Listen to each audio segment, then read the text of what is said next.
All right, good evening, everyone, and welcome to the March meeting of the Royal Astronomical Society of Canada, Ottawa Centre.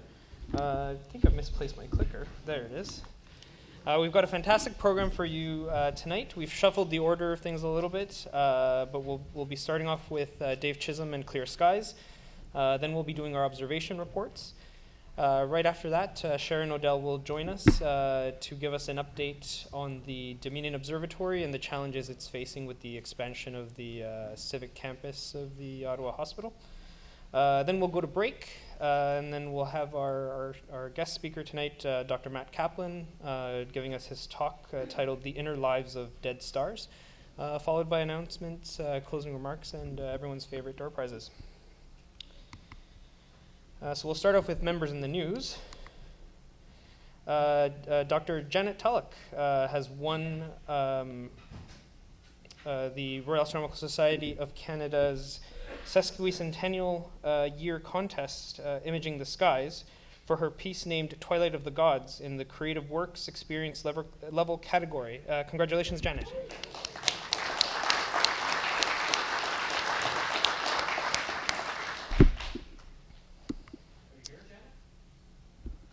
Don't think I've seen her, but I'm sure she's here in spirit with us, and she'll probably catch the recording at a later time.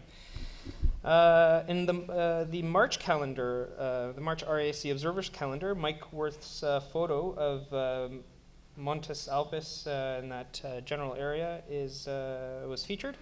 And interestingly enough, there is the Lunar Challenge from last month, the Alpine Valley Rail. So thanks, Mike, for having submitted that to the Society's calendar, and congratulations on nabbing the observing challenge there.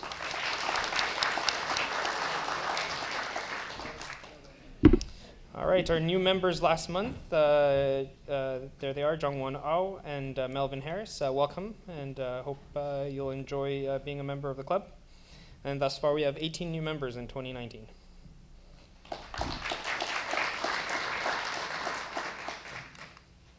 All right, and I'm going to hand the reins over to Mr. Dave Chisholm.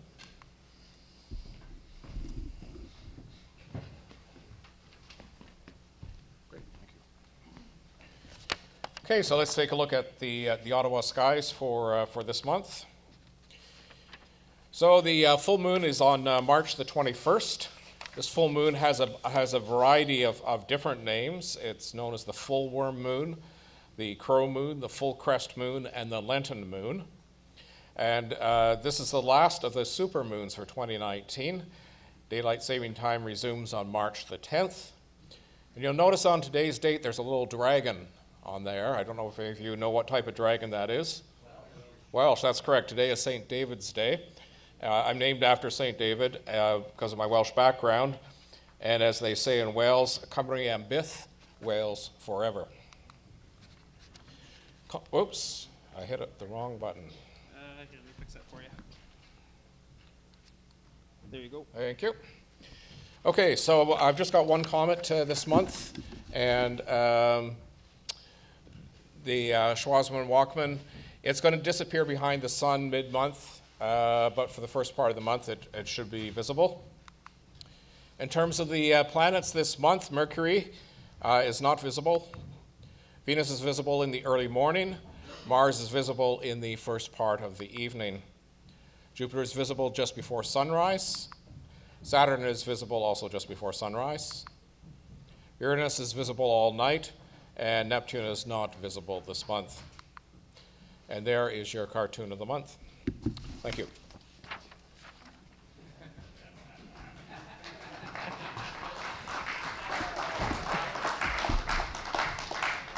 I have a feeling my wife felt this way at some point in time.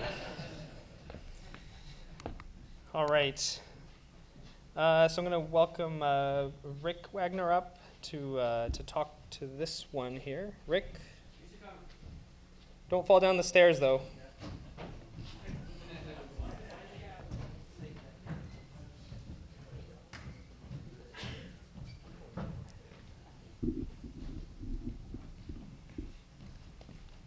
I forgot that I'd put these slides in this particular spot. So, evening, thanks. Many of you will know that in addition to being an Ottawa Centre member, I'm also a Kingston Centre member. And in fact, for my sins, I'm the president of Kingston Centre. So we're doing a little fundraiser for which I have tickets if anybody would like to buy them. What we've done is we put together a little package for sort of the beginning astronomer, a copy of the latest edition of Night Watch by Terry Dickinson, the jumbo edition of the Pocket Sky Atlas. Why they call it Pocket anymore, I don't know, but it's a lovely little atlas. The Binocular Highlights book by Gary Saronic, now the editor of Sky News. A planisphere, so you can figure out what's up when. And a pair of 20 by 80 Celestron binoculars. The mouse is just in there for scale, so you can see they're big. And also a tripod to put them on. So I will have tickets. I don't even know what the price is. They're $2 each or 3 for $5. That's what I thought. So if anybody'd like see me during the break or after the meeting and help support the Kingston Centre in getting up enough money to buy an observatory site. Thank you. Thank you, Rick. And getting enough money to buy an observing site or an observatory site certainly sounds like a worthwhile cause, and one that... All right. All right, so we're going to dive right into observation reports. Here's our list of observers tonight. So if you're on this list, you just queue up on the right, and we'll get that process going. And Jim, you're up first. Lots of pressure. No pressure. No pressure. It's the green button to advance. Green is laser, this button to advance, the one on the right. All right, thanks. All right, so despite all the lovely cloudy weather we've had, I have got out a few times over the past couple of months, both during the day and in the evening.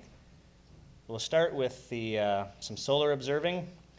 So if you have been squirreled away in your house, hiding from the bad weather, and you're thinking you missed something on the sun over the last 2 months, well, you haven't missed anything. It is about as featureless as you can imagine. So hopefully this is the minimum of the minimum, and it's all uphill for activity from here, but we'll see. Next was on the 9th, I believe, of February. We got a clear night, and as it had been quite a while since I had done any deep sky observing from my backyard, I put 2 refractors on at the same time with 2 different cameras. Color camera on the 4-inch scope, and a black and white on the 2.5-inch scope. That's on the right. H-alpha filter on the black and white scope, and then just a dual band color filter on the left. So as you may have guessed, this is the Orion Nebula. And I especially like this object because it has such a wide dynamic range, and there's a lot of detail in it. You can observe it at many different magnifications and always see something new. This particular night, the dust in between the Running Man up here and the main Orion Nebula started to come out, which was really neat to see. Kind of gives you an idea that this whole area in Orion is just all dust. It's one huge molecular cloud, and the nebulas we see are just little tiny spots where stars are being created. So that was a neat shot. Jim, can you point out with the stars kind of why it's called the Running Man? The Running Man, yeah. From my backyard, it's not easy to see the reflection component, but there's a little bit of the blue. So if you look, this man is on his side. Here are his legs. It's one arm here and one arm there, and his head's up here somewhere, and he's kind of in a pose like this. Under a dark sky, it's much easier to see. H-alpha, you can't really see it as well because the reflection component isn't visible. Only the H-alpha component is visible. So that's about as good as I can get from my backyard in Alta Vista. That's about just over 6 minutes of stacking for 10-second exposures. Next, moving north up through Orion, I stopped off at the Horsehead and the Flame, another perennial favorite. I especially liked the H-alpha shot because it really brought out the extent of the emission nebula, IC 434, up here off to the east side. Thought that was pretty neat. Even further north in Orion, up near his club, I guess, is the monkey's head. I don't know if you can make out the shape of the monkey. This is his forehead. He has an ear here. His eye, his mouth. It's like a Curious George in profile. I don't know if you can see that. So that's another fun target to view. It's nice because it's up very high right now. It's probably better than 60 degrees up, so it makes it a good target for in the city. Next, I tried to get the Cone Nebula, Foxfur, and the Christmas tree, and these are very, very difficult to get from in the city. With the color camera, there was just too much light pollution to really pick anything out. You can kind of see the cone up here at the top. The Christmas tree cluster you can see, of course, but the rest of the Foxfur Nebula, it was really difficult to see. So the H-alpha is really necessary to see this nebula from in the city. And I thought it was neat how the dark nebula over here really popped out in the H-alpha. That was kind of neat. And then my last deep sky object was one of the observing challenges for the month of February, the Rosette Nebula, which is actually 4 different NGC numbers plus the cluster itself. This is a really fascinating target as well. Lots of things going on. We have some shock fronts here where the young stars are pushing away the gas. Some more up here, the sharp lines. You see, that's a shock front, and then some globules still remaining, denser, colder material that's resisting the solar winds, and maybe will eventually form new stars. So that was I was happy with that shot. Now that was quite a bit longer total exposure than the others, about 25 minutes, mainly because I walked away from my scope and put my kids to bed, kind of forgot that it was running, and came back and went, oh, it's still tracking, all right. Save. So that was it for the deep sky for the last 2 months for me. The last thing to look at is the Lunar Observing Challenge. I'm jealous of Mike Worth's picture, by the way. He must have excellent skies. But just to zoom in and get an idea of what we're looking at, this is from the Lunar Orbiter, number 4, which was in orbit around the moon between May and July of 1967 in preparation for the Apollo missions. And you can see the rill itself is not very big. It's less than 1 kilometer wide all along its length, and it's only 100 meters-ish deep at the deepest. So this is actually a very challenging feature to see on the moon. I know because I've tried to image it for the last 5 years with very little luck. So this is from September of 2013. Maybe it's there, maybe not. January 2014, yeah, maybe a hint of something there, but I don't know, not quite. March 2014, this is light from a different direction. It's kind of there, but it's hard to say.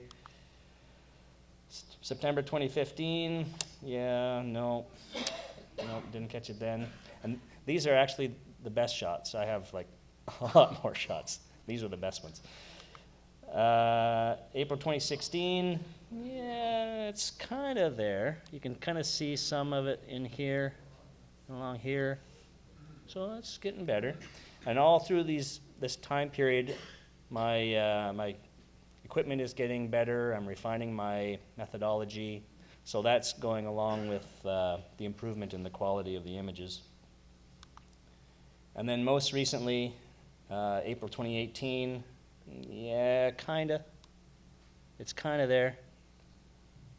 If you didn't know that there was something there, you might say that it was an artifact of the sharpening process, but in this case, I would argue that I did catch the real, but not that clearly. But anyway, that's the best I can manage for now.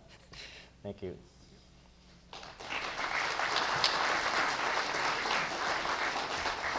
Thanks, Jim, and thanks for pursuing some of the observing challenges. All right. Oh, Taras, you're next. Sorry about that. All right. First, I want to correct myself regarding my explanation of the bluish tint of the moon in the eclipse picture I've shown the last meeting. Apparently, this one.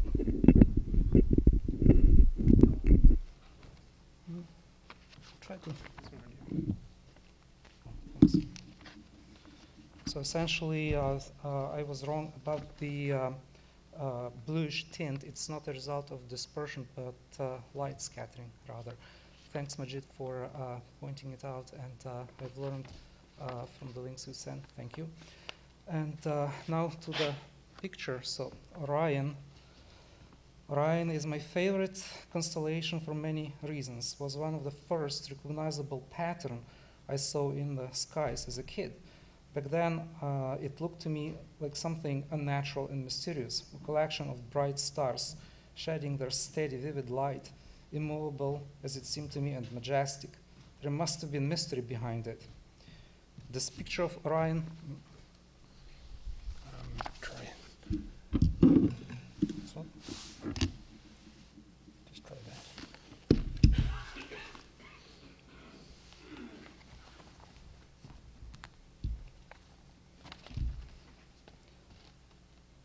This picture of Orion was taken by me in late October a few years ago in Morris Island Conservation Area near Fitzroy Provincial Park. While the overlaid image is the illustration taken from Celestial Atlas by British author Alexander Jamieson. So I just took a picture of the Orion itself, and wait a second. Oh, I think I'm going in the wrong direction. Need to go back? Yeah. Just do it from here. Maybe not. How far back? This one? One more. One more. There you go. Thank you. Which one's this one? That one's back, and that one's forward. So you can see the main stars: Betelgeuse, Bellatrix, the Belt, and Rigel here, a little bit of Orion's sword. And the illustration perfectly matches these stars, so it's precisely made. So I decided to combine it to show what the actual imagination of Orion, what it would look like, was for the time when Atlas was composed. Not sure if it works. Oh, there you go. So when we take longer exposures, then some details in the constellations show up. If our eyes could accumulate light the way digital cameras do, we would be able to see more than just stars and a faint nebulosity in its belt. This image was taken from the observation pad at FLO Observatory, so you can recognize the tree line. Oops.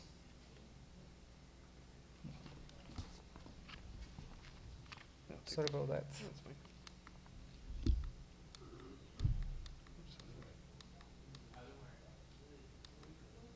There you go.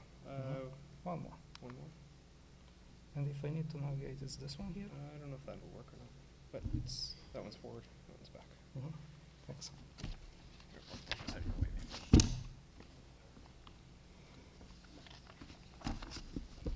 So the more details show up in a longer exposure, which is the Barnard's loop, which is the remnants of supernova which exploded a long time ago. It measures about 300 arc seconds. It's a huge part of a molecular cloud, which combines also this Lambda Orionis ring, part of the same cloud, as well as well-known little Flame Nebula here, and Horsehead Nebula, and the Great Orion Nebula.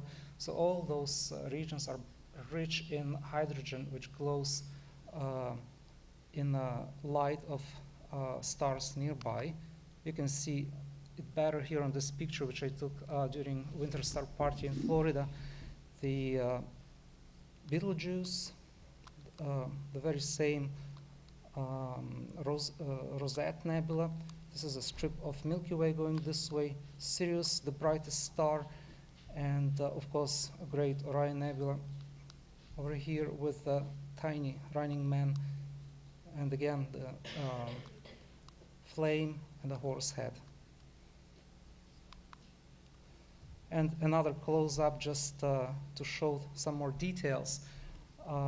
In particular, the Flame Nebula shows up a little bit better. So essentially, this shows you more or less all the pictures which Jim showed you before, where they're actually located, for those of you who didn't have a chance to take a look at them yet.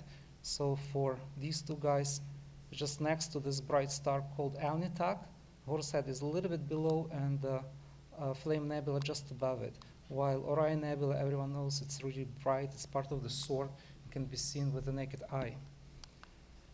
So when we zoom in on Orion Nebula, well, it's a beautiful object, it's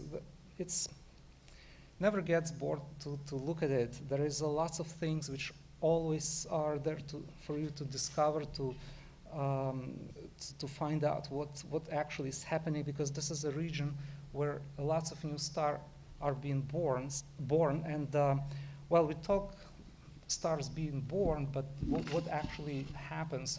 What does it look like? And by the way, there's also the Running Man Nebula with a little bit of nebulosity. So this region here, known as Trapezium, I tried to image it with a planetary camera, or actually I tried narrowband imaging first time in my life to see what it's going to be like. And I've got some details which would not show up regularly at a higher magnification. So you can see the trapezium and all the 6 stars. And because it's narrow band, so the oxygen shows blue, hydrogen green, and sulfur red. So you can see that definitely stars are red, but there is some objects which are not really completely red, although they look like small clumps, not red at all rather. So those are clumps of matter. Something else is happening here as well. There was a tiny little red dot, so I got curious what it is, and I read about it. So next time I had a chance to image it again was again at the Florida winter party, where the seeing conditions were much better.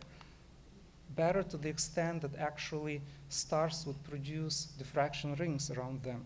So the seeing was so steady, so stable that the diffraction rings around the stars were seen, as well as those objects that I was interested in that are right here. And you can see clearly that except for just the regular gases, there is something going on here, which if you Google the details, you'll see, well, the regions with denser hydrogen content and a new star inside it, newborn star, are called the proplates or protoplanetary disks. So this is one of them. There's actually quite a few more here, like this one here, but this is the brightest one and the largest one. So the gases and dust create this cloud around the star, which turns later into a crescent disk, which under the influence of the star's bright ultraviolet light and energy is later on turned into mostly dust, because the gas has been pushed in quite a complicated process called photoevaporation. But when this protoplanetary disk later on turns into accretion disk, then there is a clumps of matter which form in it, and that forms a planet or planetesimals, and later on the planets like ours just absorb all the matter around and turn into round spheres circulating the star. This is another, so this picture was from Hubble telescope. I just used it for the illustrations, as well as this one. So this is so-called Hero-Herbig objects, which are the clouds of gas as well, but the neighboring star emits, when it emits a jets of strong, powerful wind, it pushes these clouds so that they form this shape which sometimes has an impression that it's like a waterfalls or something which is pushing gases away from the stars. They're also common in the regions where the new stars are born. I tried to add more details as possible, so this might be a little bit overdone, but I think it still gives you an idea what they look like. Thank you very much.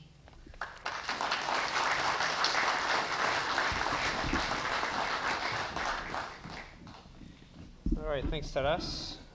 Next, we've got Andrew. Thank you. And Mike? It's right there. You can speak into the podium mic if you like. Okay. Can you hear me? All right.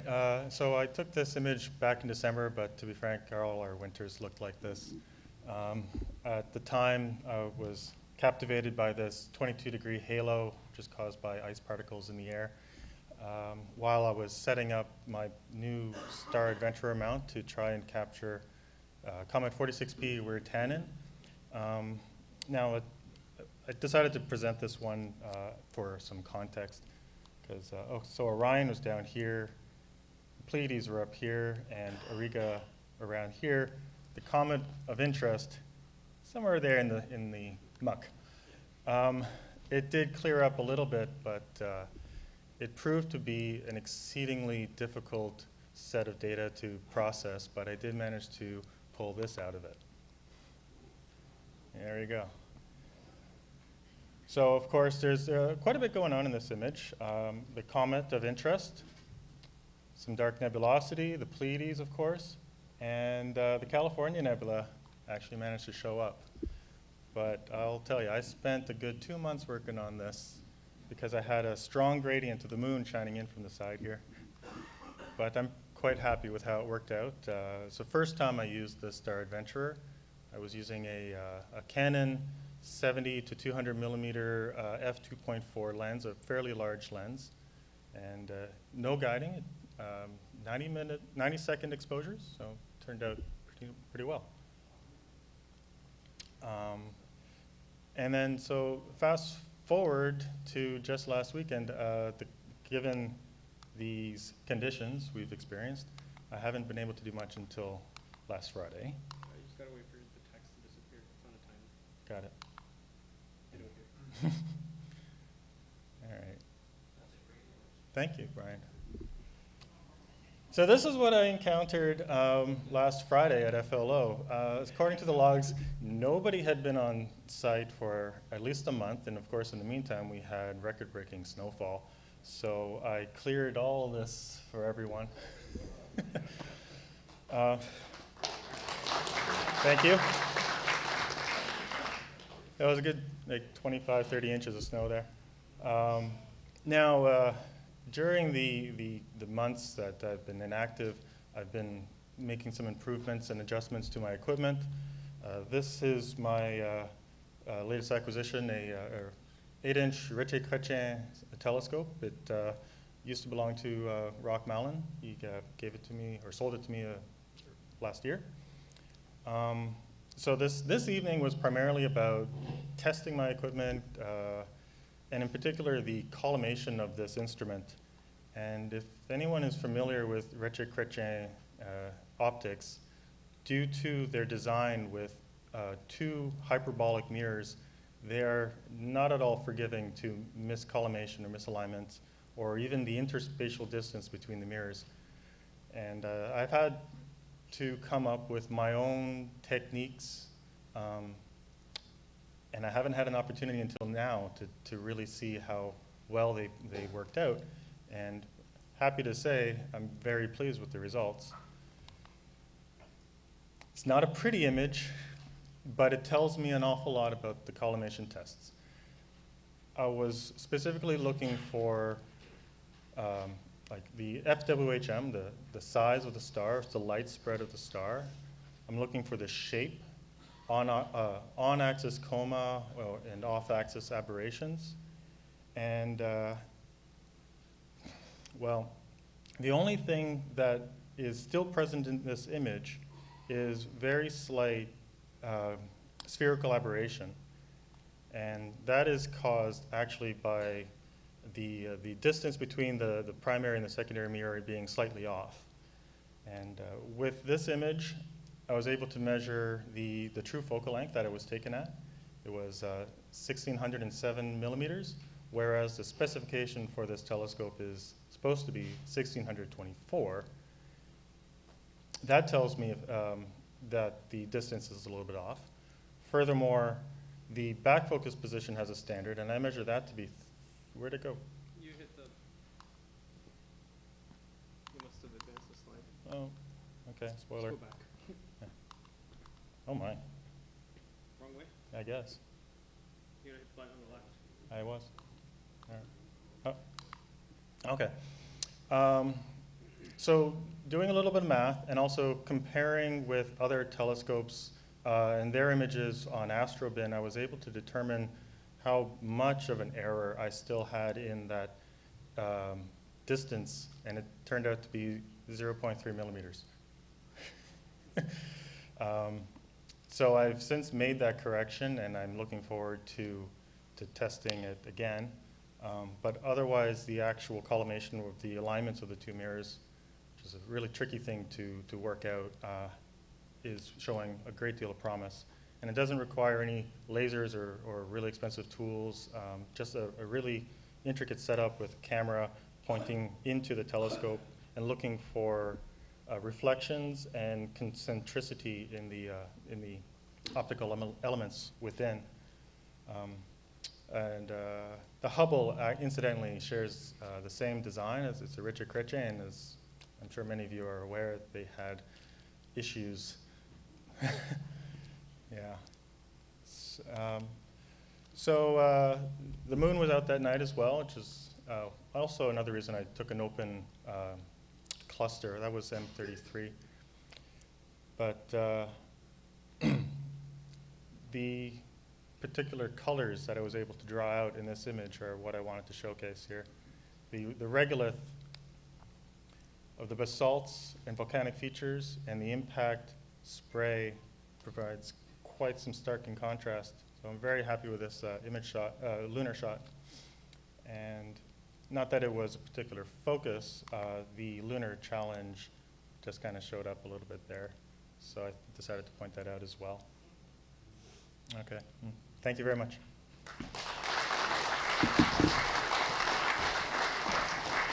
Great, thank you, Andrew.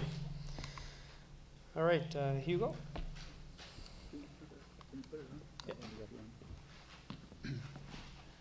Okay, the other night when I looked out my window at dusk, there was not a cloud in the sky, and I saw this alien spaceship. Now, I'm sure that those who watch Ancient Aliens will have your own theories as to what it is, but for the rest of us, I'll leave it to you to figure out what conditions could have caused that object, because that's not a normal kind of cloud formation that you would get. Anyway, I'll leave it up to you. SR-71? It is an unretouched photo. All right. Thank you. Up next, we've got Jim Sophia. Advance the slide. Okay. Well, we're going to be looking at the Lunar Challenge again, which is the Alpine Valley Rill. And the Alpine Valley, which is located right over here, is a lava, full of lava and lava flooded. And it is located east of the crater Plato, and it's between Mare Imbrium and Vigoris. And the Alpine Valley is bisected by this rill or channel, which measures 160 kilometers long by 8 kilometers wide. And I'll show you another shot I took from a different angle. Oh, I guess you didn't get the second one, huh? no, I only got one image from you. You only got one, okay. All right, yeah.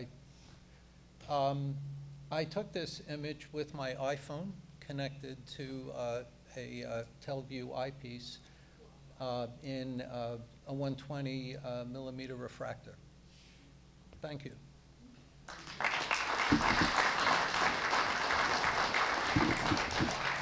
Thank you, Jim.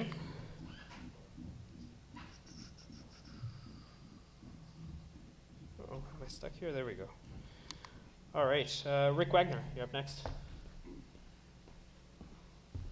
Thank you. I'm back. So a few years ago, I went down to Boston for a week, and the American Association of Variable Star Observers was presenting a photometry course. So I went down to take the course, and while we were there, one of the things they did for the students was gave us a private tour of the Harvard College Observatory.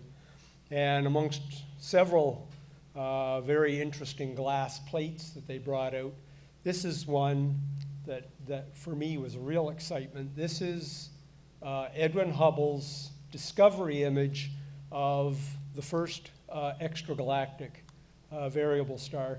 You can see what they were doing was they were shooting M31 with the 60-inch reflector and then the 100-inch reflector looking for novae, and you can see that they were finding quite a lot of them, except that at one point he suddenly realized that this one up here was not a nova, it was in fact a variable star. And at that time, there was a big debate as to, is this actually a separate galaxy or is this some sort of a swirly cloud of gas and dust within our galaxy? They actually had this idea that our galaxy was essentially the whole universe. That there was, they figured the size was about 300,000 light years, and then the rest of the billions of light years of universe was empty. If we switch it around upside down, you can see there's the star. There's a little faint arc of stars here, and then the wiggly line here.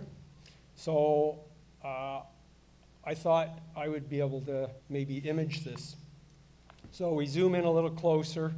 Doesn't really show a great deal more. So there's an image of the galaxy that I took with my 90 millimeter refractor a couple of years ago. And in January, that's the field of the Boltwood 40 centimeter scope with my ST2000 camera. And so that's a black and white picture from the telescope superimposed on the wide field view. We zoom in a little further and, well, let's go right in. So here's the view. You can see here's the wiggly line. Here's the little arc of stars. So that right there is Hubble's variable.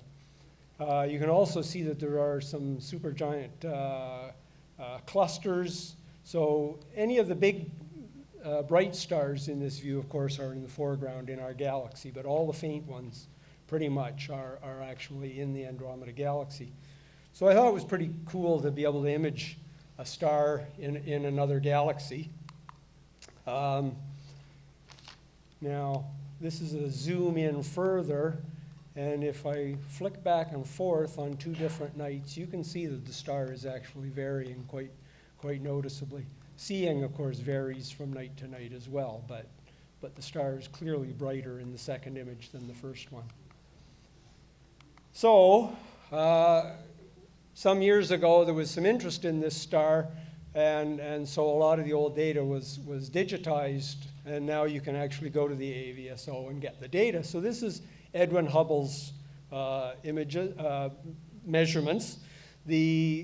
What I've done is I take it and I subtract multiple periods from the data so I can compress it all in so they all fit onto the cycle. So this is actually 2 cycles of a Cepheid variable star. Now, he discovered it in 1923, but of course he was able to go back and look at George Ritchie's images back as far as 1907, and then he observed it for another 4 or 5 years to get his curve. And then in the 50s, Walter Baade came along with the 200-inch telescope and collected another basically 2 falls from June through October or November in 1950, 1951. He collected data, and you can see that the data phases in nicely. The amplitudes are quite a bit larger. He was using different variables and different plates. I think Hubble may have been running into nonlinearity on the photographic plates. So then 9 years ago, somebody came up with, David Soderblom came up with the idea that the Hubble Space Telescope should take a picture of Hubble's first variable. And so they asked the observers of the AVSO if they could observe the star for a few months so that they could be sure what the cycle was, because they don't want to waste Hubble Space Telescope time taking, like, if they're only going to take 2 or 3 images of it, they don't want to take them all at the same time. They don't want to take them all at the same magnitude spread over a few weeks. So they needed to know what was going on. So the HQA data, there's the green bow ties there, that's data collected by Arnie Hendon, who's a well-known advanced photometrist. He was the director of the AVSO for many years. And of all the data they collected, his was the data I trusted the most. And so then I eventually was able to collect data on 6 different nights, and those are my measurements, the big purple circles. And you can see that with a period of 31.937 days, my data phases just beautifully with the data from almost 100 years ago. And it confirms that this star is continuing on its nice and regular beat, hasn't changed its period or anything. So, thank you. Thank you, Rick. And last but not least, Paul Cloninger.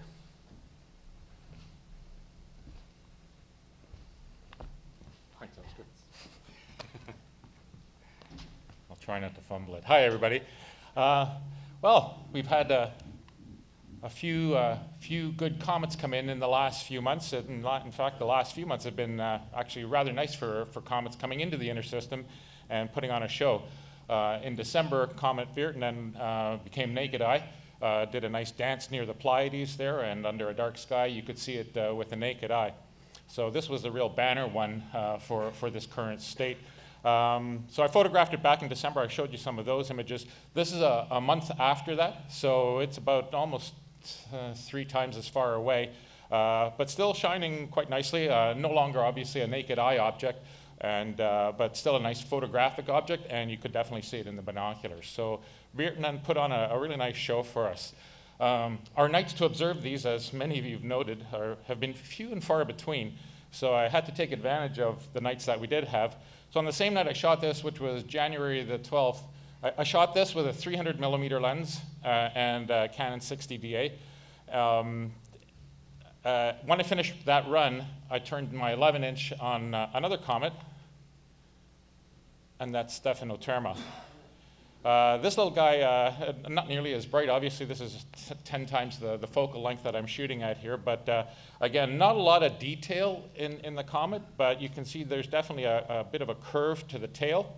And unlike Virtanen, which didn't display much of a tail really, just more of that spherical halo, it definitely subtended a tail there, and you can see a fairly sharp edge especially on that side of the tail. And this is a result of our geometry, the way we're looking at it.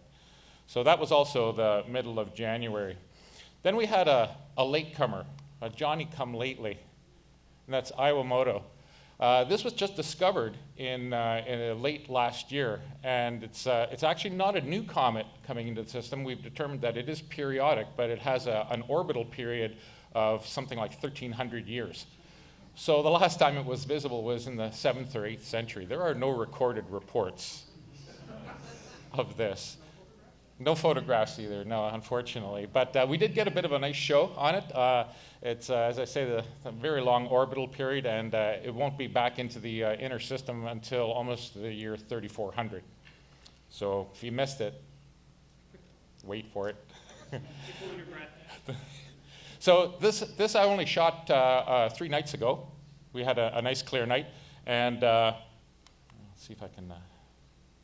You can see it. This comet currently is trekking its way through the heart of Auriga. So we've got some really nice nebulosities in Auriga, a number of nice star clusters. Andrew showed M38 down there. So 3 nights ago, this comet was sailing through, and it's definitely moving in this direction. So again, if I didn't actually get a chance to see this with binoculars. I did try, but the night was a little bit dodgy.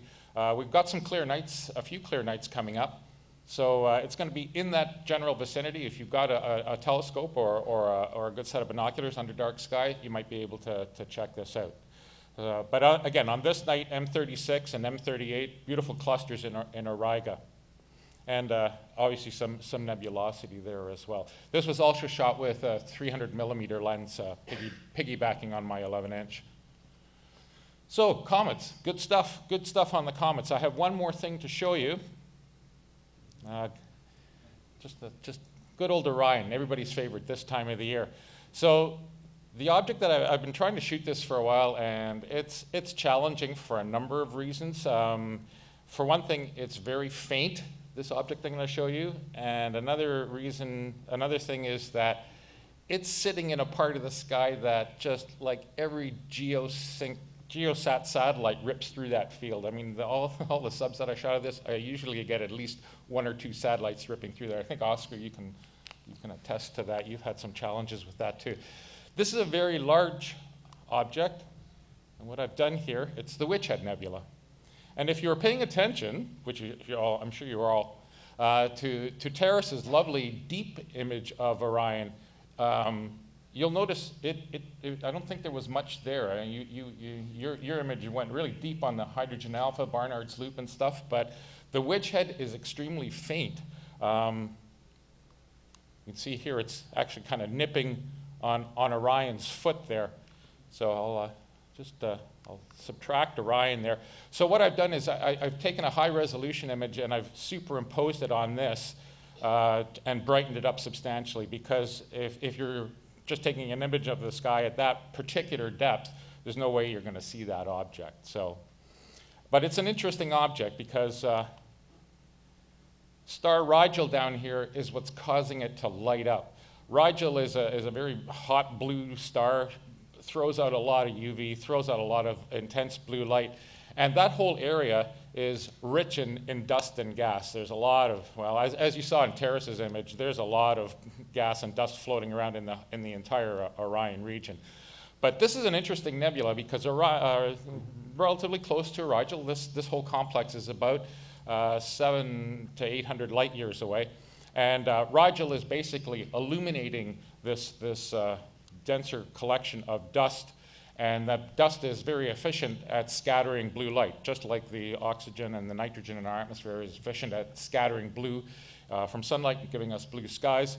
Here it's dust in the nebula reflecting the light from Rigel. So the whole nebula, by the way, is about 70 light years across. It's a fairly large structure, but again, it's very faint.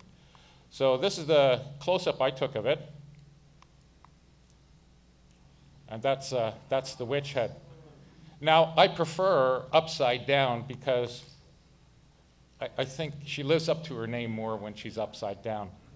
So in this view, Rigel is just off the screen up here. I purposely took it out there so I wouldn't get a super crazy gradient there. But you can see there's dust floating around through here and a lot of gas and that. This star is not the one that's lighting up Rigel up here and lighting up the nebula here. So this is a 70-minute exposure, again with a 300 millimeter lens and a Canon 60DA. I was going to save this to Halloween, but I thought, well, what the heck. Thank you very much.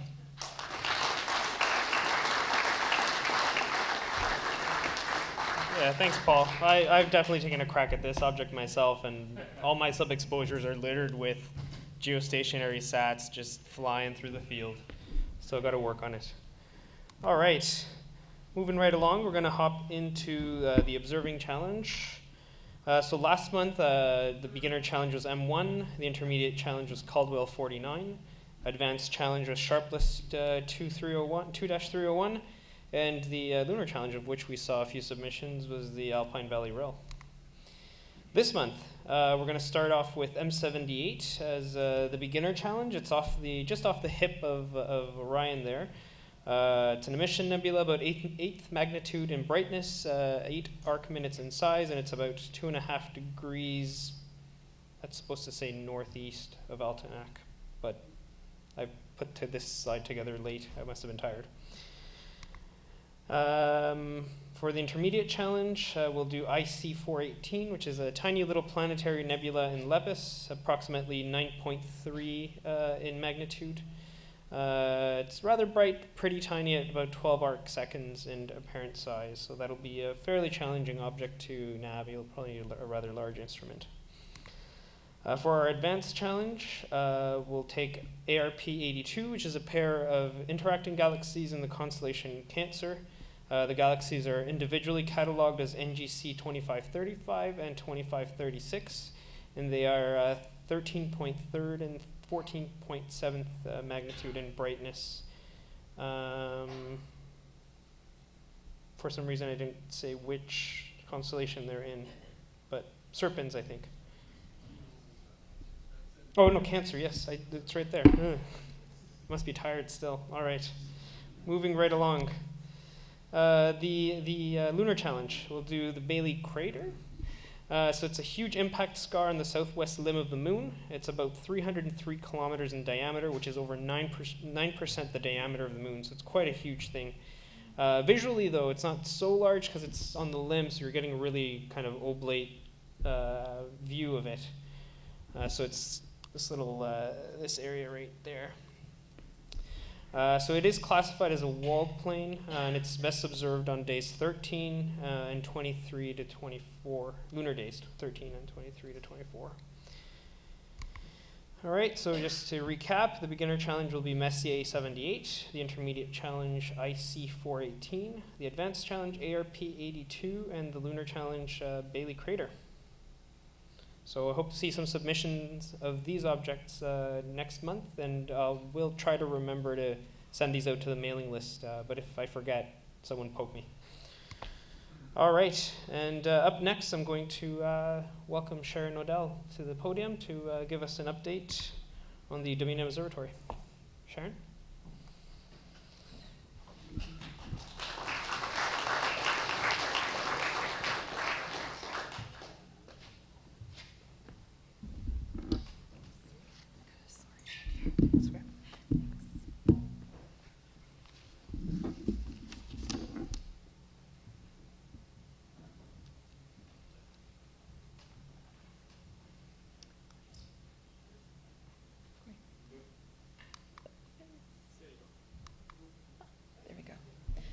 So in regard to the Dominion Observatory, the RASC Ottawa Centre has agreed to act as a sponsoring organization, and a subcommittee has been formed consisting of Douglas O'Brien, Mike Mockham, Tim Cole, and myself, as agreed upon at the last council meeting held on the 21st of February.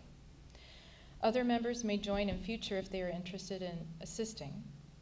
At the moment, the History Committee of the RASC National Office has also expressed an interest to support us, as they may have advice based on their experience taking from protecting the David Dunlap Observatory in Toronto. Why we are motivated to protect the Dominion Observatory is centered on protecting the architecture as an example of historic Canadian scientific architecture. Whereas of present, it is only has an honorary mention of heritage for being constructed by the Dominion architect David Ewart and for its Romanesque revival style. Stephen J. Dick mentions in his 1991 list of national observatories an overview of some of the most important observatories in the world. And the Dominion Observatory of Ottawa, built in 1903, makes that criteria, along with its sister observatory, the Dominion Astrophysical, one built in 1918 in BC. The delegates meeting seen in this photo from 1911 shows the Astronomical and Astrophysical Society of America, meeting at the Dominion Observatory in Ottawa at the entranceway, seen here behind them. This is when they actually made the decision to build the Dominion Astrophysical Observatory.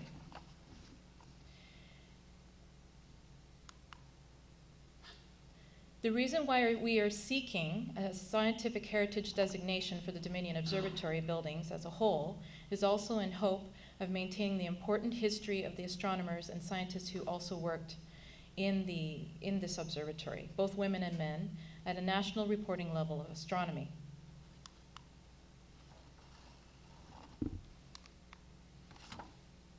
As seen in these two correspondences that were written within the Dominion Observatory during the year of 1946, the content explains how important it was to continue education on what Canadians were pursuing in astronomy, to have an understanding of what the observatory was doing at that present time, and for imparting information that may motivate youth to enter physics and astronomy for themselves. This is an objective our subcommittee would like to continue through preserving the scientific architecture of the Dominion Observatory for the present time and into the lengthy future. RASC Ottawa used to have its meetings at the Dominion Observatory location, seen in this 1948 pamphlet, where once members would set up their own telescopes in addition to the observatory ones, bringing us to another motivator to request protection for this majestic building, for its heritage, and to prevent future construction of the Ottawa Hospital from encroaching on the environs which make up the observatory campus and grounds. This is a recap of what I showed last year of the site where the observatory is. If you look in the top corner where Maple Drive is, that's where the observatory building is. It's very faint. Where the pointer is, if people can see it. It's on the clicker. So it's right here. That's the dome roof. That's seismology. That's the campus area. And this is how close the hospital grounds are here, right in the front lawn, or where they will be. This is what the hospital will look like. Right now it's about between 12 and 20 stories high. They haven't completely decided yet. This green roof lot vents, these are vents. This is where the parking lot is supposed to be underground, but the original plan was to have above parking because it would cost less. That might return to that plan because as the building and things are getting settled with building the building and the plans, et cetera, there might be a shortage of funds to continue, and so this is another reason why we have to protect the area around the Dominion Observatory environs. So the Dominion Observatory is here in this corner, so this will be blocking the side of view of the observatory. And if this is all raised parking structure, then the front, basically it'll be blanked out. Here's another shot, closer. There's the observatory up here. This is the front yard. This is where the building is supposed to back onto for the new hospital, and this is all the parking that's supposed to be in this area here.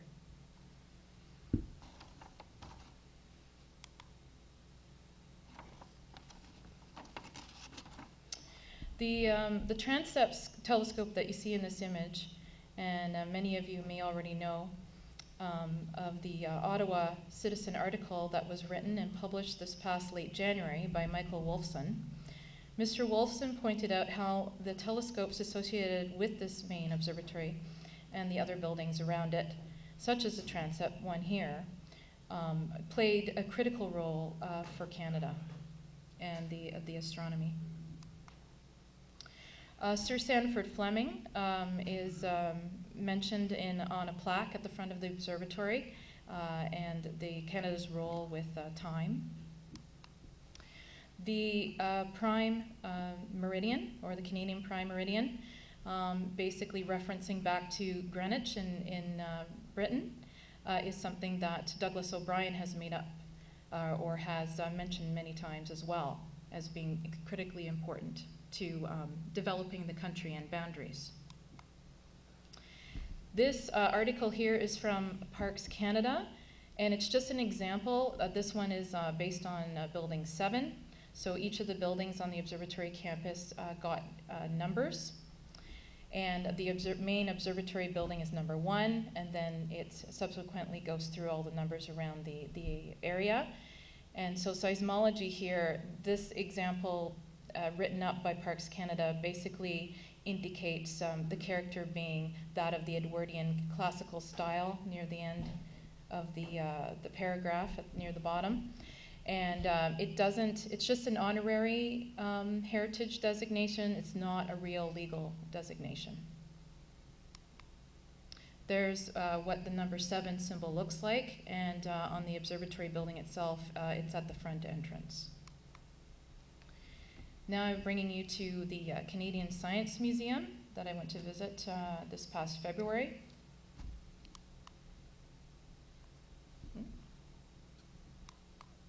Oh, and I guess it's break time. Were you expecting another slide? Yeah, I was expecting a whole group of slides. They went missing. I guess they went missing. I don't know. Okay. Do you want to find them after the break? Yeah, we'll dig for them after the break. The video that you sent us is in the break, so I don't know if you want to speak to that video. We'll show it during the break. Sure. So the slides that are missing are images of one of the telescopes from the observatory that's now on display. The refractor telescope was taken down when they closed the observatory that was outside in the front yard, and the Helen Sawyer Hogg one. And so I was just going to show what telescope is up on display in any reference to the Dominion Observatory today, and leading into the fact that they also have a display on Indigenous astronomy now, and also the exhibits that are in the Ottawa area on women astronomers. So the video during the break is a little cameo on Victoria Caspi, who works at McGill University, and Oscar will play that during the break. Just a few questions, Sharon. Mm-hmm. First question, the possibility of a tour of the observatory? The observatory is now houses the Office of Energy Efficiency, so it's government staff, and they are not allowing tours at this moment. Yeah. Not at all, or? No, not at all, because there's a lot of important work, I guess, that they want to. It's a high security area, because there's also seismology working there, and the buildings that are around the seismology building and everything, they have to keep a high security for the work that they're doing there. The other question I have, the telescopes that they have at the Science Museum, what's the chance of bringing that back to the observatory? I have no idea at this moment, but I do know that we're trying to protect the building itself, which definitely refers to that telescope. Right. It'd be nice to be able to see the observatory. Yes, it would, yeah. Okay. You're welcome. Too much politics. Sorry about that.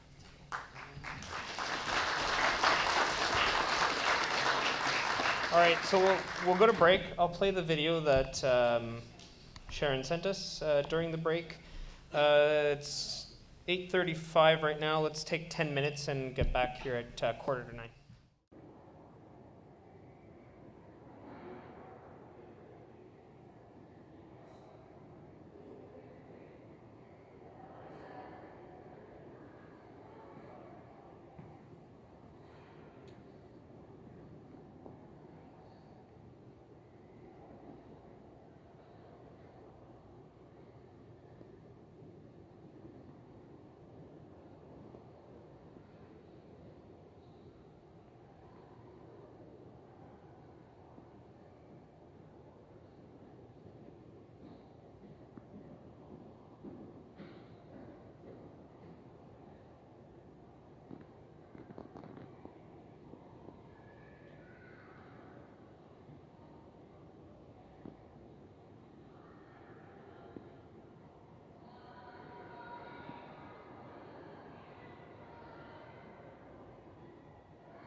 All right.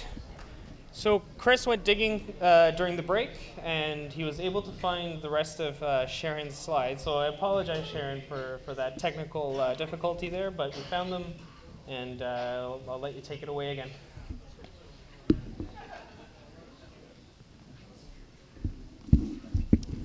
Okay, we're back.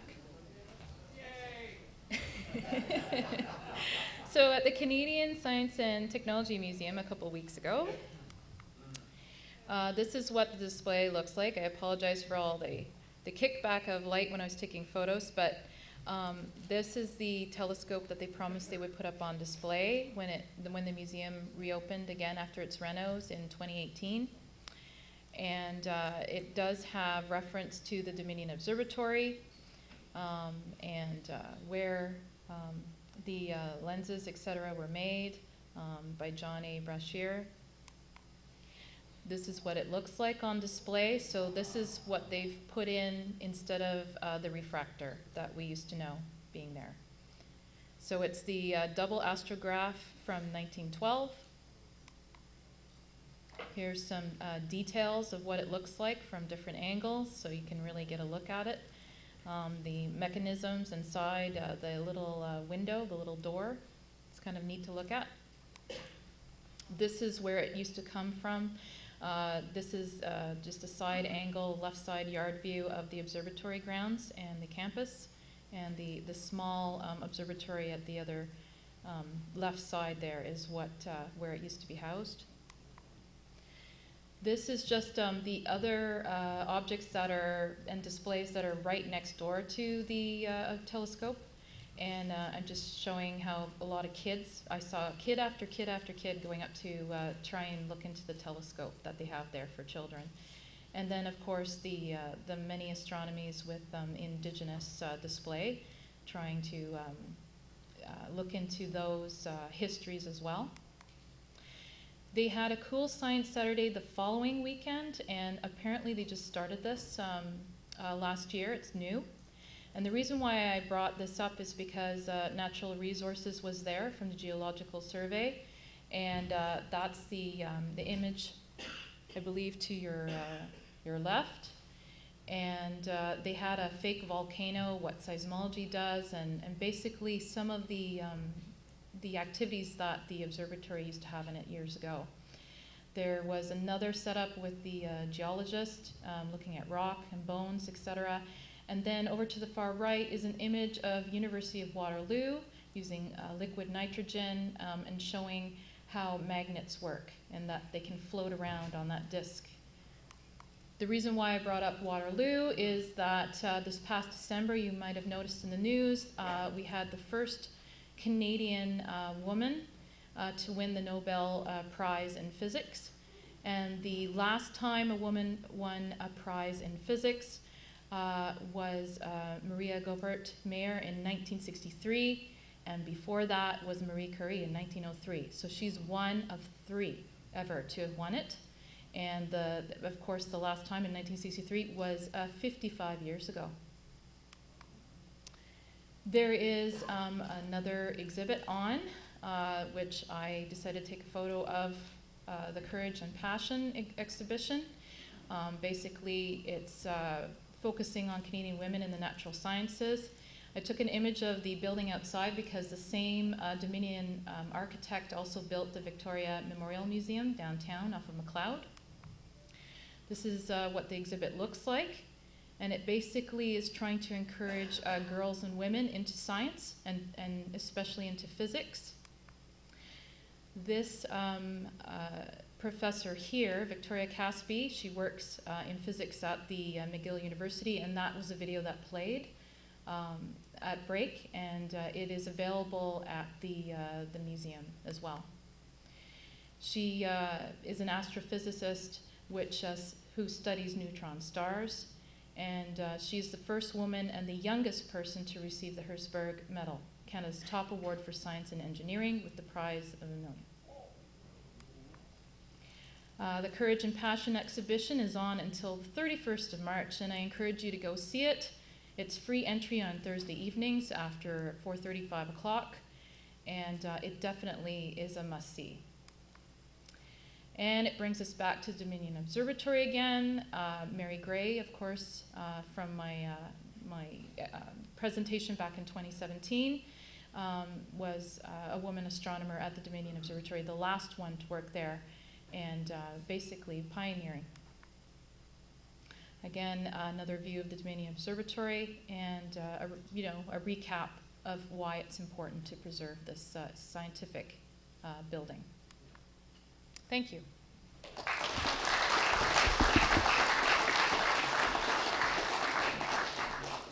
Thank you, Sharon. I'm glad we were able to find the rest of the slides for you there. All right. Oop. All right, so up next, I'm excited to have our next guest. Back in September, I had the good fortune to be listening to CBC's science talk show, Quirks and Quarks, where I happened to catch a segment featuring Dr. Kaplan. And I thought to myself, I have to bring him to present to the group. I fired off an email, and fortunately we were able to coordinate a visit. Dr. Kaplan is a Canadian Institute for Theoretical Astrophysics National Fellow at McGill University, where he studies astromaterials and neutron star crusts. He received his BSc in physics from the University of Virginia in 2013, and his PhD from Indiana University in 2017. With a dissertation on the theory of neutron star crusts. Beyond academia, Dr. Kaplan works as a science writer for PBS Digital Studios and the Kersagacht Design Studio, having written extensively on topics such as space elevators, wormholes, and alien megastructures. So it's my pleasure to invite Dr. Kaplan up to the podium tonight. Dr. Kaplan.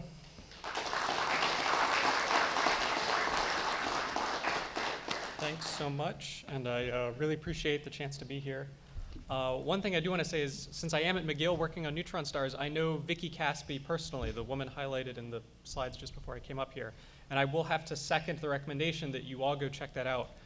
She's a fantastic scientist, and she does very interesting research, and I haven't seen that piece of media myself that was being advertised, but it has to be fantastic, just knowing her and what she does.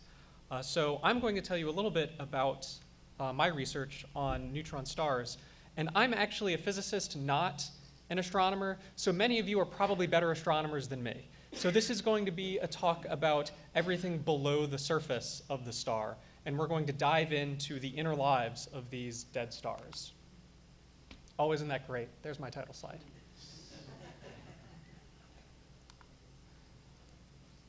What fuses the elements heavier than iron? Or put another way, where does gold come from? You probably think that you know the answer to this question. And I'm going to come back to this at the end of my talk. But just keep in mind that things come from somewhere. And so all of the gold in your wedding rings, all of the uranium in the nuclear reactors around here that might be powering the lights, they come from somewhere. And I just want you to hold that question in your mind for the next half hour. Where do they come from? Because 13 billion years ago, this was the pie chart making up the composition of the universe. It's about 75% hydrogen, 25% helium, and then there's trace other that really isn't even worth mentioning here. I'm not really sure where this yellow came from. That might be an error in my slides. Maybe this is the dark matter, so it's invisible and you can't see the yellow. And today, 13 billion years later, the pie chart still pretty much looks the same. There's this very tiny sliver of trace, which is everything from kind of lithium all the way up the periodic table. And that is where all the interesting chemistry happens, and everything in this room that really makes this whole event possible comes from. So something important happened to that 1% of the universe, and I'm going to take you there tonight. Okay, here's the hero of our story. What is this? You're right. It is a proton. Thank you. This is the hero of our story. This is a proton 13 billion years ago sitting around after the Big Bang going, oh, geez, I exist. What do I do now? He's the hero of our story. We're going to follow him. At some point, all of this science happened. So there were stars that formed, gravity pulled hydrogen and helium together, and hydrogen started to burn. It could fuse.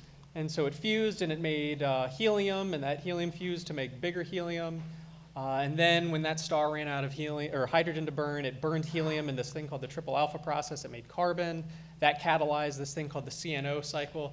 And all of these burning processes were happening in the cores of stars. And so there was this radiation and heat that's pushing outwards, propping stars up while gravity squeezes it in. It's a giant pressure cooker for nuclear physics that's making the lightest elements in the universe. Stars adopt this onion shape. I think you probably all know this. You have a passing interest in astronomy if you're here. They get this onion shape where the hydrogen burns into helium, which makes a helium core, which can then ignite and make carbon. And you can make progressively heavier things up the periodic table until you get to iron. Stars develop, the biggest stars develop these inert cores of iron, which can't actually fuse. And I'm a nuclear physicist, so the reason comes from nuclear physics. It's the binding energy. It's how much energy is left in that proton to be squeezed out by fusion. Turns out you release a lot of energy. This is energy release when you fuse, and this is energy release when you undergo fission, when you split a nucleus. So at some point, you can't just fuse all the way up and then fission all the way down. You can't do that forever because conservation of energy. So you get stuck. And the place where you get stuck, where the ball is sort of at the bottom of the hill, is iron. So iron is nuclear ash. Iron can't be burned. You can't squeeze anything else out of iron. So you're kind of stuck once you get to 26 protons in the nucleus. So this is what the core of a star looks like. Here's a bunch of iron nuclei. Here's a bunch of electrons around them. And without fusion, without the heat being provided to prop up the core of the star, it will eventually implode. So there is pressure that's provided by these electrons, which is overcome, and they are in a way squeezed into the protons. And that makes a very large number of neutrons, and only a few protons survive. And then these things called neutrinos, these very ghostly cousins of electrons, which then come streaming out of the core of the star. Without those electrons in between, it all just kind of clumps together. So this was 5 nuclei, but the core of the star has 10 to the 55 or so nuclei. I'm sorry, I'm getting like a echo. Should I stand back? Yeah, I think your batteries are dead and your wireless. Keep the wireless on. Okay, I'll just stick with the podium then. So this is 5 nuclei, and really it's happening over the course of like 10 to the 50 nuclei. So this is a lot of nuclear matter that is now just being smushed together to make one giant nucleus in space. So a star, its core implodes, neutrinos come streaming out, and they push off those outer layers of the star, and you get an explosion. That's the basic principle and mechanism driving these things that we call supernova. Since this is an astronomy meeting, I have to put up these pictures because they're just too pretty not to look at. This is the crab. This exploded about 1,000 years ago. It was observed by Chinese astronomers, and there might be some rock carvings in New Mexico that indicate that it was observed there as well. And they're the most, or among the most luminous electromagnetic events in the universe. This is a galaxy. This is a supernova. They can really outshine entire galaxies for weeks at a time, before eventually they fade from view and turn into one of these nice remnants. Okay, so I like neutron stars because I'm a theoretical physicist. This is what I work on. So I'm going to sort of dive into that remnant, that thing that's left at the core of the supernova, for the next chunk of my talk. So I'm going to do just a tiny bit of math, just an ever so tiny bit of math, just doing order of magnitude estimates. So the size of an atom, this is an angstrom, 10 to the minus 10 meters. A nucleus is 10,000 times smaller than that. So just based on these scales, a factor of 10,000 or 100,000 difference, excuse me, if your head was a nucleus, how far away would the next person have to stand to make a scale model of sort of the atoms that make up you and me? Who said it? About 50,000 feet, that's right. So what is that, like 5 to 10 miles or so? Yeah. So you have to go like well into Gatineau to find like the next person. That's how spread out everybody in this room would have to be if you were atoms on Earth. But if you are atoms in a neutron star, you will all be packed into this room. So that's the difference in density between a neutron star and typical matter that you're used to, like in this room. Okay, so here is Ottawa and sort of the surrounding area. Yeah, so you got to go about 5 miles. So neutron stars are so dense that Mount Everest would fit in like a cup of coffee. It wouldn't be much bigger than like the microphone right here. You could take every human being that's alive today and you could squeeze them down to the size of like a piece of candy. It's absolutely remarkable how compact and how dense these objects are. They're the densest thing this side of a black hole's event horizon. So if you take the mass of the sun, like you might in, say, a supernova, and you take all of that matter and you squeeze it down to just the nuclear matter that's left, and you dropped a solar mass neutron star on Ottawa, it doesn't really even reach Gatineau Park. Like maybe just the little entrance right there. They are incredibly compact. They are incredibly dense. And this makes them awesome laboratories for physics. Okay, I should warn you, this is my last slide with mathy things. It's not going to go above the stuff you saw in high school, and I'm going to put it all in context, so don't be scared. Okay, a factor of 100,000 change in radius, right? I'm going to change by 10 to the minus 5. So how does the neutron star behave relative to what it was before? Conservation of angular momentum. Spinning is conserved. There is a fixed amount of spinning sort of in the universe. So if the star was rotating, it will continue to rotate, but now as a very tiny compact object. So since this scales like radius squared, this is a factor of 10 billion change in rotational period. The sun, it takes what, 25 days to rotate? Is that right? Solar observers? 23? Okay. So if you take that and you speed it up by like 10 billion times, you get something that's in the neighborhood of a few milliseconds. So these are things that are the mass of the sun, that are the size of the city, that are spinning 10, 20, 30 times a second. It's kind of the mechanism for pulsars. That's what's being shown right here. Okay, the escape velocity. How fast do you need to throw something straight up in order for it to be fast enough to never come back down again? That's the escape velocity. Well, just plug in some numbers and you get the escape velocity is 0.5 c, the speed of light. So don't drop your keys on a neutron star because you will not be getting them back. And also, going the other direction, throwing up something, you have to throw it at half the speed of light to get it off. That means that if you drop something, it hits at about half the speed of light. So that can power some really wicked emissions of X-rays from neutron stars that are accreting, that are actually pulling matter onto them. They can be very, very bright despite the fact that they're so small. And then the last thing, this one's kind of weird, so I won't waste too much time with it. There's this thing called magnetic flux. So you can sort of count up the magnetic field lines, and then if you just sort of bundle all of the magnetic field lines together through a much smaller object, you get that there's, again, a 10 billion factor increase in magnetic field. So the magnetic field of a typical star is 10 to the 3 Gauss, are the units that we like to use, 100th of a Tesla. So it goes up to about 10 to the 13, maybe even 10 to the 15 Gauss.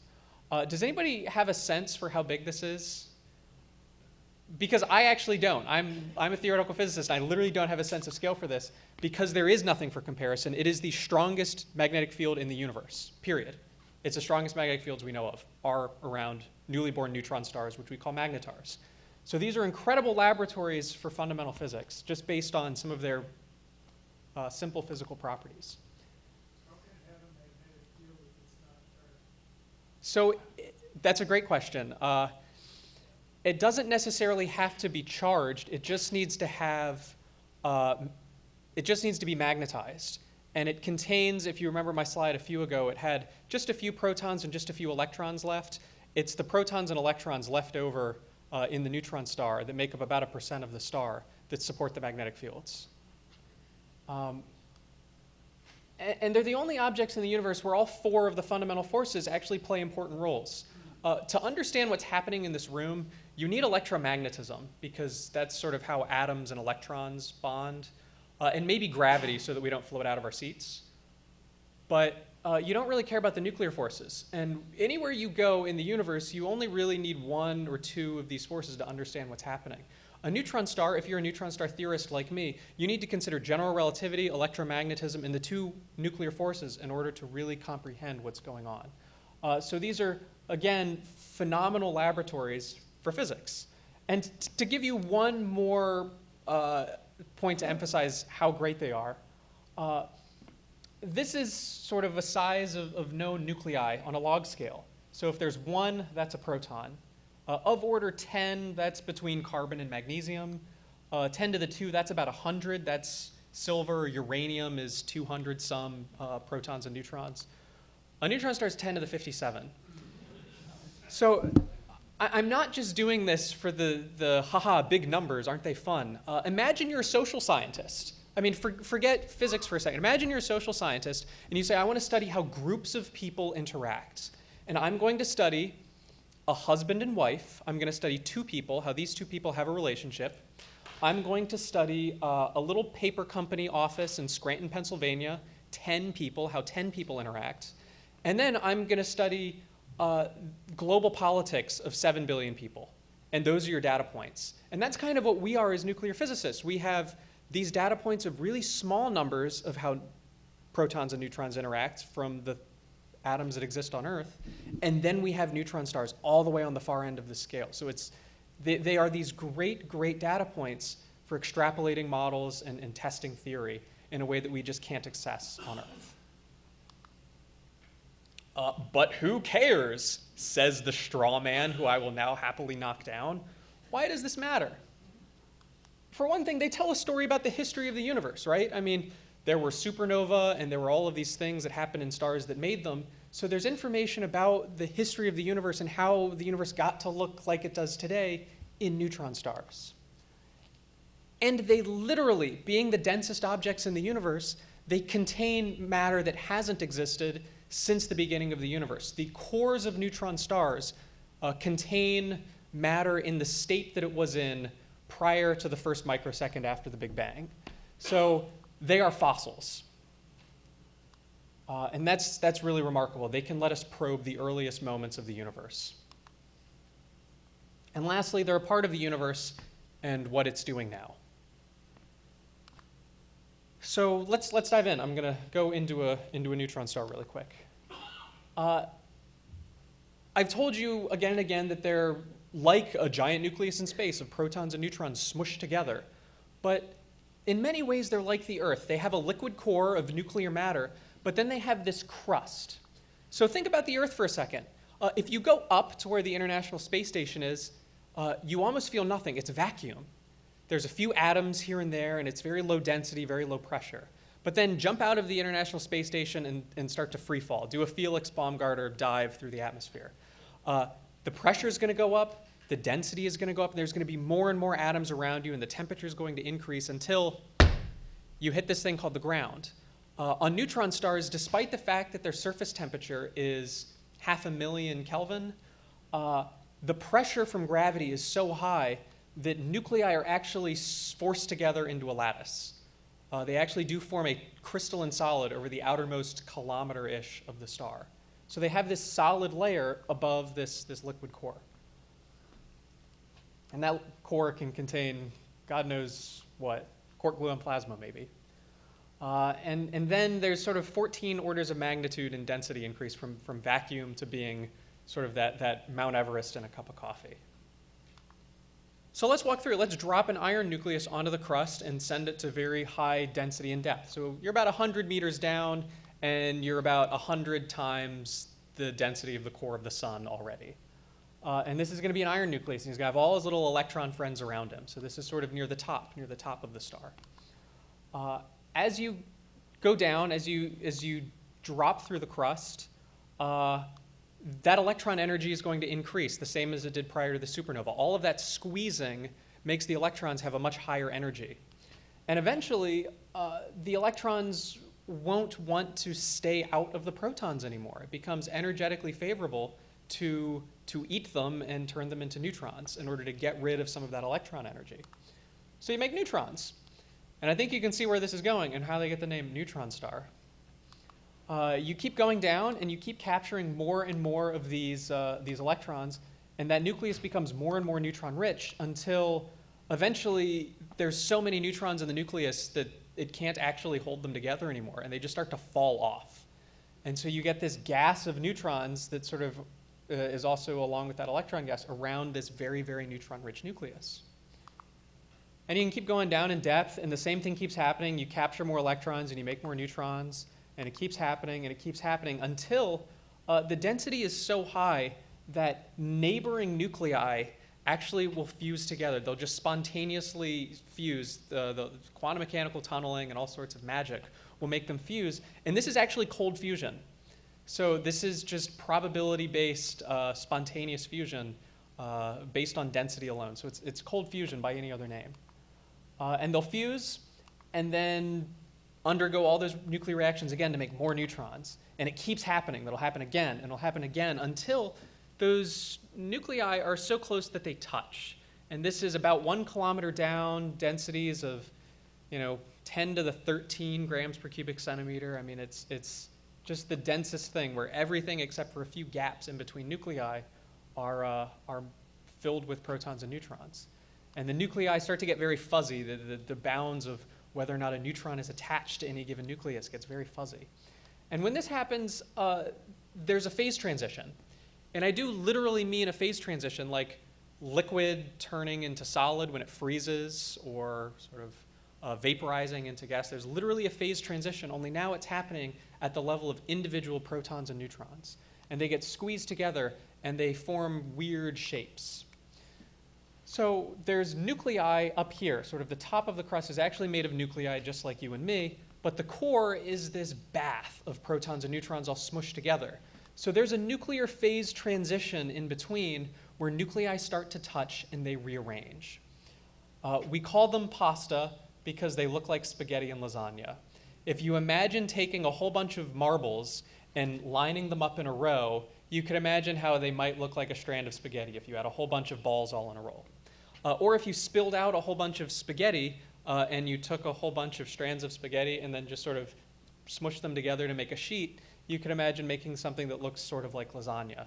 So those are the phase transitions that occur in the crust as they actually become these sheets with millions of protons and neutrons in structures together. Big boring slide here about the history of this, but some papers in the 1980s thought about this and they came up with these spaghettis and these lasagnas. And it's just because there's two forces. Protons repel. There's still some protons. Protons push each other away, but protons and neutrons pull each other together really, really tightly. And so they compete. These forces compete, and they make these funny shapes. This is one of my favorite slides. On the left are some simulations that I did for my PhD, and on the right are some of those theoretical sketches from the 1980s. It is remarkable agreement between theory and more theory. So you start with nuclei. I like to call them gnocchi at this point. Squeeze them together, you make spaghetti. Squeeze them together, you make lasagna. Squeeze them together, you make anti-spaghetti, and squeeze them together a little more, and you make anti-gnocchi. Some people call this Swiss cheese. Those people are wrong. It is anti-gnocchi. And I have a video. So this is what it might look like if you were to blow some of this stuff up. So if you started at the bottom of the crust and worked your way up. So you're seeing some of those Swiss cheesy anti-spaghetti phases right now. And this simulation is sort of expanding and blowing up a bit. You now have lasagna, and the density is decreasing, and you're imagining going up in the crust. And these sheets will eventually fission themselves and form those spaghetti things. And I'll also draw your attention to the scale. This is all happening at a nuclear scale of femtometers. There's these sort of thermal fluctuations that you're seeing as they wiggle along. They also have a nice hexagonal packing. That's pretty cool that even the spaghetti makes a nice sort of crystal in a way. And eventually the spaghetti all falls apart and you get nuclei again, right around now-ish. And you can even see the crystal planes edge on there for a second, so it does form a nice crystal. And that's it. You know, this was basically my PhD thesis in 10 seconds, was doing some of these simulations. Something else that this is a figure from a paper that Andre Schneider wrote. He's also in my group, did his PhD just before me. If you tune some of the knobs, some of these plates, the holes will appear in them. And so these are sort of plates, but with this sort of hexagonal lattice of holes. We called them waffles because why not? When you're the first to observe something in science, you get naming rights. They're the most expensive things in science, and we have them. And this is what we burn them on. This paper's title is literally Nuclear Waffles. Very proud of that fact. Okay, so why does the crust matter? Why should you care? Why should you be interested in anything I'm telling you? This is just theory. Well, the crust is the outer layer, right? The crust is the part of the star that you see. So if you want to observe a neutron star and interpret something about its core that has all of that rich physics, and if you want to understand the fundamental physics tests that are held there in the neutron star, you have to understand the crust. Because if you don't understand the crust, you don't understand anything. So I say that exact sentence at talks all over the world all the time because it gives me a job, essentially. Because I'm a theorist who works on crusts. And I'll just say that this is maybe a boring slide for this audience, but is kind of my life's work. So the physical properties of materials affect how they look and how they behave. So the thermal conductivity and the heat capacity tells you how heat can dissipate and move through crusts, and that affects how crusts can cool off after a supernova, how they can cool off in these accreting X-ray systems. And likewise, the electrical conductivity, how electrons move through the crust, tells you how the magnetic field can evolve, how magnetars lose their magnetic fields as the neutron star ages. If there is a crust, there can be mountains. You can make lumps on it. So just like on the Earth, we have the Himalayas and we have crustal dynamics. Crustal dynamics may be making gravitational waves. There may be starquakes, analogous to earthquakes, happening in the crust. Neutrinos, that's a big hot button topic amongst theory right now, is observing and detecting neutrinos from any source we can. And also nucleosynthesis. Matter can be ejected. I know I told you that you have to go half the speed of light to get something out. And you actually can, under certain circumstances, get things out of a neutron star. And that can make some of those heavy elements that I mentioned at the very start of my talk.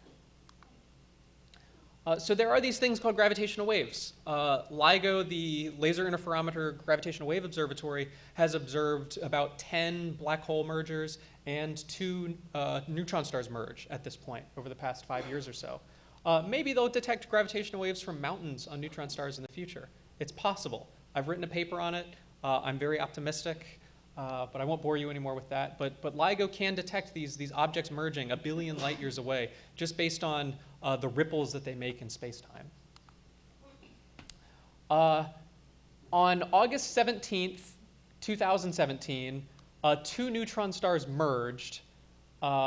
This is LIGO, the observer, who is celebrating her observation of these 2 neutron stars negotiating their merger. And this was a very big thing that happened in the science news maybe about 2 years ago now, which is that we saw this thing, this neutron star merger and this kilonova and these gravitational waves, and it was the most well-characterized event in astronomy history. Basically, every observatory on the planet and every astronomer was staring at this thing for months to get as much data as they could to really understand the physics of it. And it's really important because, like I said, tests of fundamental physics and understanding why our universe looks the way it does today. So how do you make neutron stars merge? Well, you start with two regular stars. You make them supernova, one before the other generally, not both at the same time. And then you just have them orbit each other for like 1 billion years, going around and around and around, and their orbit decays ever so slowly as they radiate gravitational waves, right until the end when they slam into each other. So they spiral in, they go around each other, they spiral in. This is the gravitational wave amplitude. And then they get very loud. There's this chirp where they go whoop, and they slam into each other, and that ejects matter. So now there's this disk of matter that's coming off of the neutron star. Here's a great video of it as well. And I just want to emphasize that they make so many cool things. They make gravitational waves, but they also make these things called gamma ray bursts, and they eject this neutron-rich matter. There's this thing that we have now settled on calling a kilonova, which is sort of the explosion as matter sort of gets thrown out.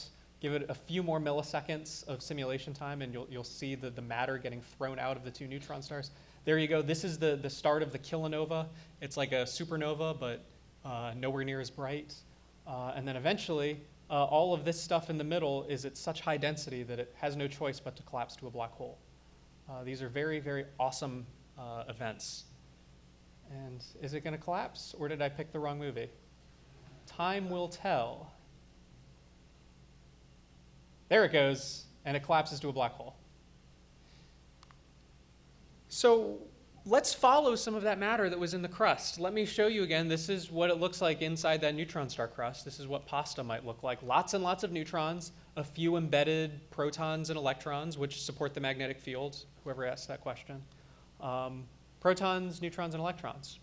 And it's ejected and it decompresses, just like in that video I showed of matter sort of blowing up and falling apart.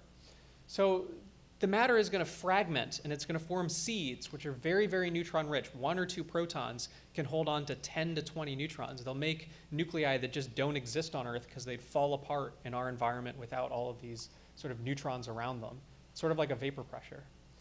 And those neutrons are going to capture, and they're going to decay. They're going to do the opposite of the thing that happened in the supernova, and that's going to make electrons. And they're going to do this over and over again. They'll fission, and they'll keep capturing until they sort of run out of neutrons to capture. And they just do this. This takes milliseconds, but it makes very, very, very heavy neutron-rich nuclei. So at the start of my talk, I started with a question that says, what fuses the elements heavier than iron? And then I immediately told you, well, you can't fuse things heavier than iron because fusion is this burning process, and you can't burn ash. So it's actually this trick of ejecting neutron-rich matter from neutron stars and neutron star mergers that seems to make the heaviest elements in the universe. It seems to be the place that gold and uranium and all these other heavy elements come from. So that's really remarkable that our understanding of the universe has changed so much just in the past 2 years of why the universe looks the way it does today. It's actually neutron star mergers now, so as far as we can tell. This is a great slide, which just shows sort of relative contributions of different celestial phenomena and sources to the periodic table. Obviously, the Big Bang, like I said, hydrogen and helium, and there's a very trace amount of helium that's now been produced by stars since then, burning hydrogen. And then everything kind of getting up to iron, and even a little bit past it is exploding massive stars. Supernova do make some of these light elements. But then to really, really get up there and really push all the way up to uranium, you do need merging neutron stars. So I'd just like to gush for a second, since this is kind of my life's work so far, is just studying neutron stars. They just have this awesome richness in structure and physics. They're more than a giant nucleus in space. It's more than a giant nucleus in space, excuse me. They have a crust, they have a magnetic field, they may have mountains, and there's still so much more to be discovered from them. And they're these laboratories where we can test fundamental physics, maybe not today, but maybe sometime in the near future. And I think Carl Sagan may have said it first, the stars died so you could be here.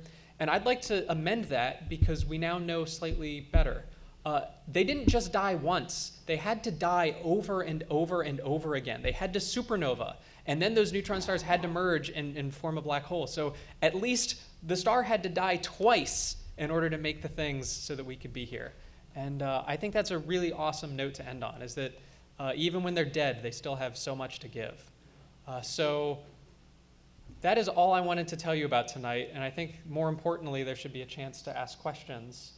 So I will stop talking, and I will now let you start talking. So thank you very much for your attention.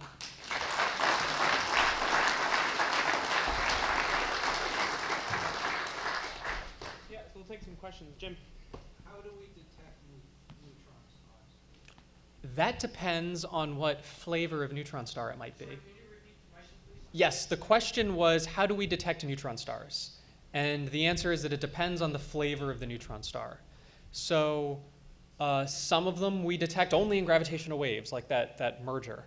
Others are pulsars. They are spinning 10 times a second, and they have a radio beacon coming off of their magnetic pole. So every time they spin and they sweep around, they go bam, and they blast us with this radio radiation. And those are pulsars. And that's how neutron stars were first observed, is in the radio. If you go up above the atmosphere and you put on X-ray goggles and you look out at the galactic disk, you will see bonfires. There are bright, bright sources in the galactic plane, which are neutron stars that are pulling matter off of another star onto them. And since it's hitting them at half the speed of light, it makes these bright, bright X-ray sources. Can't see them on the ground because the atmosphere blocks it, but if you go up to Chandra, you can see these X-ray sources. So it all depends on what the neutron star is doing, but there's maybe 2,000 that are known through various detection methods. All right, on the left there. I've heard Neil Turok on CBC radio say that there have been no fundamental discoveries of physics in the last 35 years. Is there any fundamental discovery that you can associate with this neutron star physics? Yes. So let's see. I would say that neutron star merger is pretty remarkable because it tells us a lot about the galactic chemical evolution history, how the elements got made, and what the universe might look like far in the future. I think we often take a myopic view of what advances in theory might look like, and we assume that only advances of the order of totally new theories count. But even our understanding of pulsars and our understanding of the crust wasn't understood 20, 30 years ago. And now I can do a whole PhD thesis on it. So I think really great theoretical advances may have been made, even if they're not, the next general relativity. I'm sorry I couldn't answer that more specifically. I mean, so many things come to mind. Yep. Yes, according to this theory, what does the future look like if all these mergers continue to devolve down into these black holes? We've never seen one where there's still some doubt as to whether they do actually exist. But if everything devolves down into black holes, the entire universe will disappear. That is a great question. The question is, what does the universe look like in the far future? Does it all end as black holes? That is a question that depends on how matter behaves. So if you took a proton and just set it out in deep space for trillions and trillions of years, does the proton do anything? It's possible that everything does just end up as black holes. Not all matter will, of course, end up as neutron stars and neutron stars merging with each other. That only happens under specific circumstances. But many cosmological theories, based on what we know to the best of our knowledge today, suggests that it's just going to be black holes a few trillion years in the future. All right, yes, just behind them. Every time we hear about neutrinos, we're told that the entire Earth is practically transparent to neutrinos. Is a neutron star transparent to neutrinos? It depends when you look at it. When the supernova first goes off, it can be opaque. And that traps neutrinos and helps to provide heating to blow off those outer layers in the supernova. As the neutron star or proto-neutron star cools off and eventually the crust freezes and all of these neat things happen, it will become transparent and it will just behave like a neutrino light bulb that just freely streams neutrinos out and radiates neutrinos. And that is one of the motivations for doing neutrino physics on Earth, is to better understand how neutrinos will behave and drive supernova explosions and what that might mean for the evolution of the elements in the universe. And so I'll just say sort of it's an open question, how neutrinos interact with matter. All right, Brian there.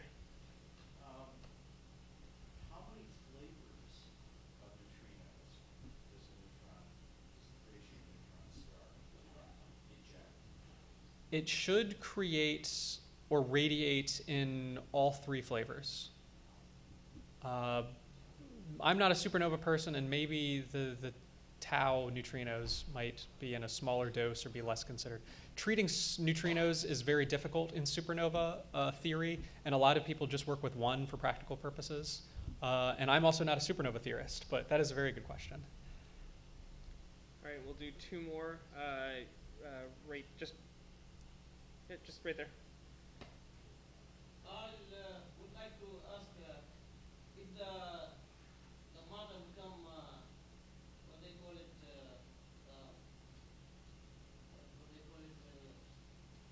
the black hole. If the matter become a black hole, could that black hole turn into something in another matter that will come like a cycle again become.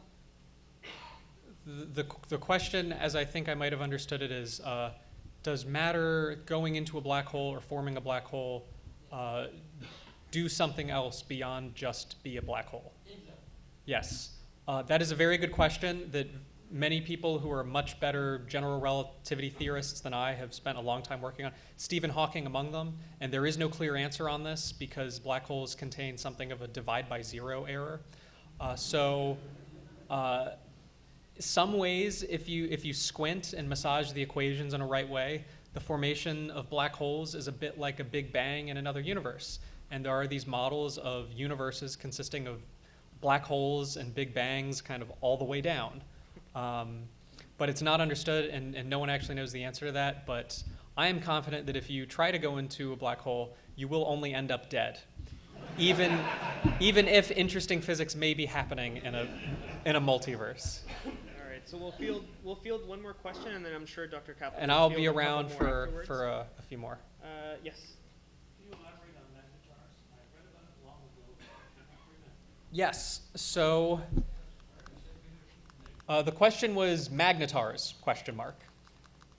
So I will just say that what you should know about magnetars really just comes from this right here.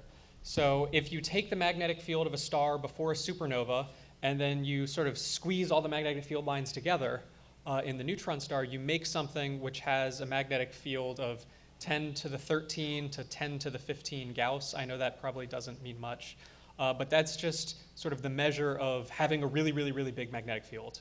And so for the first million years or so after the supernova, they have these enormous, enormous magnetic fields, which Those are reservoirs of magnetic energy which could power flares and outbursts, maybe fast radio bursts, which is what Vicky Caspi is working on observing and detecting, the woman who is featured in the video during the break. And that's basically everything there is to know about magnetars. Is they are neutron stars with enormously strong magnetic fields, and we're trying to understand as a field why those magnetic fields decay away in old neutron stars, and what kind of cool bumps in the night they might be making. So thank you very much for your attention. I really appreciate the invitation. It has been a pleasure being here, and I will be happy to take questions afterward.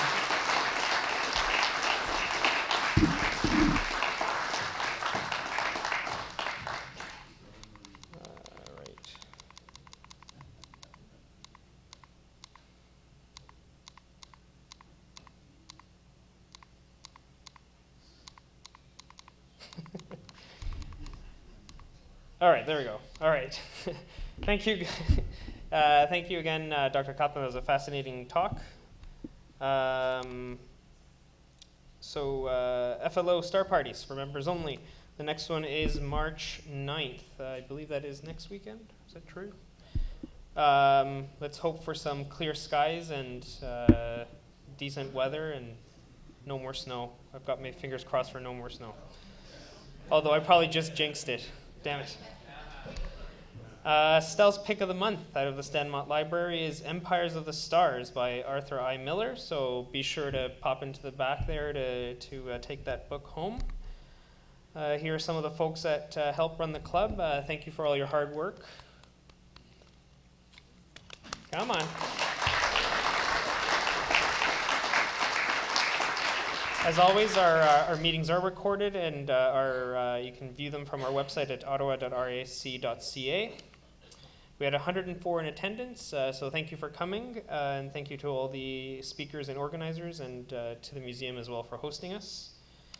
Our post-meeting meeting will happen at Grace O'Malley's just on Ogilvie Road off the Aviation Parkway, so we can grab some snacks, drinks, and some chat. Our next meeting is the 5th of April, same bat time, same bat place. So if you have any ideas for talks or observations, be sure to submit them to me at meetingchair@ottawa.rac.ca. Membership benefits: if you join the club, you get access to the Ted Bean Loan Library, where you can borrow a piece of astronomical equipment, be it telescopes or binoculars, etc. You get access to the Stanmont Library to get some wonderful astronomy literature, and access to the Fred Lossing Observatory. You also get these wonderful publications: Sky News, the journal published by the Royal Astronomical Society, and the Observer's Handbook, as well as Astronauts. And this slide is a lie. We don't really have very many door prizes this month, so we're just going to skip it, and we'll save these ones for next month.